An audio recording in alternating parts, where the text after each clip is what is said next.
Hey everyone, it's Ashley from Yoga for That and creator of the Live Better program, where I provide content to you to help you live your best life. This week we're talking about fear and how fear can affect everything in your life.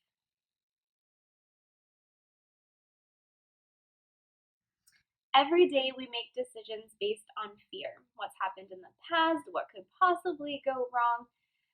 Almost all of us make almost all of our decisions based on how the outcome might turn out. So, especially if you're someone who's dealt with a similar situation before that didn't turn out so well, you might be more likely to not put yourself in that situation before, which can help you survive and can help you get further in your life. But a lot of times, fear ends up holding us back. I've learned some interesting tools to use over the past few years as I make my way through this crazy thing we call life, and I'm here to share those few tools with you today. And of course, feel free to write down in the comment section below if you have any other tools that you find helpful or which one of these tools you want to implement in the future. Tip number one, and this is one that tip I was given as soon as I finished my teacher training, and I was freaked out about ever stepping in the classroom as a teacher. And this tip is fake it till you make it. And maybe not so if you've never done anything in your life and you're wanting to go out for the job of CEO of some big company. But this is a really good piece of advice if you're someone who has the training for a job that you want to have, but you might not just have the experience quite yet. But how do you get experience? You need experience to get experience. It's such a crazy loophole. So, faking it till you make it means you go into the job with the education, the background that you have, and you do that job the best way you know how to do it. It also means asking for help, listening, knowing that you need feedback from other people to continue growing in that role.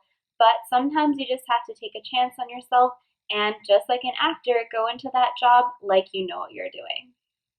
Tip number two, I mentioned in tip number one, is asking for help. So whether it's getting a new job or getting things done around the house or getting a mentorship in your job, asking someone for help doesn't make you any less of a person, and it can only help you grow in whatever industry you're in. Whether you want to learn how to run half a marathon, or you want to learn a new skill like crochet or knitting, maybe you want to start writing a book. A lot of times we have ideas that we have really no idea how to start.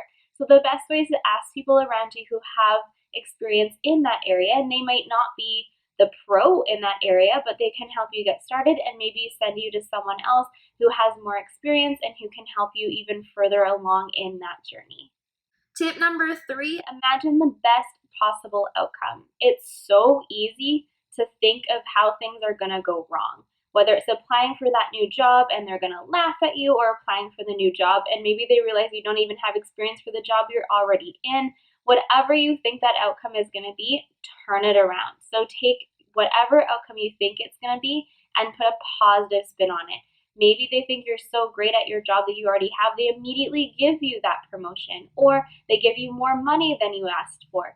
Whatever you think could go wrong, think of 5 more things that could go right, and you'll be more likely to go after that job opportunity, go after that change in jobs, go after a new schooling opportunity. Whatever you think is going to go wrong, think of 5 more things that are going to go right. Tip number 4, give yourself a pep talk. If your best friend came to you with the same concerns that you have about yourself, wouldn't you sit there and tell them how amazing they are and how well they do at that new opportunity they're seeking? Yeah, you're not going to sit there and tell them all the horrible things you're telling yourself in your own head. You're going to be nice to them. You're going to tell them all the things they've accomplished in the past, all the things they're going to accomplish in the future. If it helps, write down your pep talk. So whenever you're having doubts, you can flip open to the page and read through all the amazing things you've already done with your life and all the amazing things that you want to achieve. Tip number 5 ties into tip number 4. Write down all of your accomplishments, and I mean everything.